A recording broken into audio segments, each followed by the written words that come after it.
privilege for me to be here in the midst of all of you. Great pleasure because I've been closely associated with all of you in the direct selling industry. My belief always has been that the direct selling industry adds hugely to economic activity. It is a major driver of India's growth, and that it provides the economic impetus to more than anything else. And the key challenge for India is really about growth with jobs. So if you are not able to create jobs, then we'll be in deep problems. And therefore, jobs are very, very critical. And this industry creates jobs. And important thing is that we need to create jobs for women. We need to create jobs for women because in India, the contribution of women to gross domestic product, that is our GDP, is only 17%. And worldwide average is around 40%. 40%, the gap between India and the rest of the world is enormous. 24% of women in India work, but the contribution is only 17%. And unless and until we don't,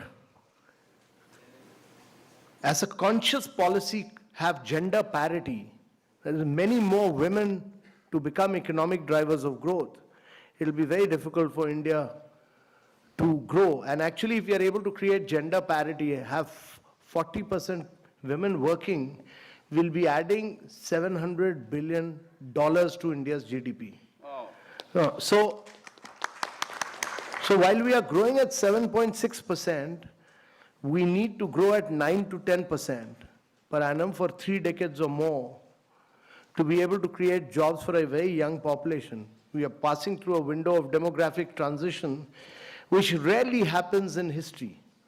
Our population is very young. You know, the biggest social and economic transition that is taking place across the world is the fact that the population in Europe and America is getting older and older. The population in India is getting younger and younger, and it will keep getting younger till 2040. And therefore, if you have to reap this advantage, it can be a huge nightmare as well if you are not able to create jobs.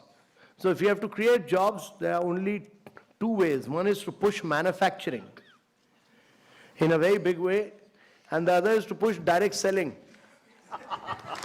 Yeah. You people were, many states, Kerala, West Bengal, many of you were seen as people who were doing chit funds. You are not doing chit funds. You are doing a very respectable profession. You are economic drivers of growth for India. So we respect that. And that has now been recognized. That has now been recognized that government has, by issuing these guidelines, clearly recognized that you are major players of India's economy, that you significantly contribute to India's economy, that you are adding to India's growth and wealth, and that you are creating jobs.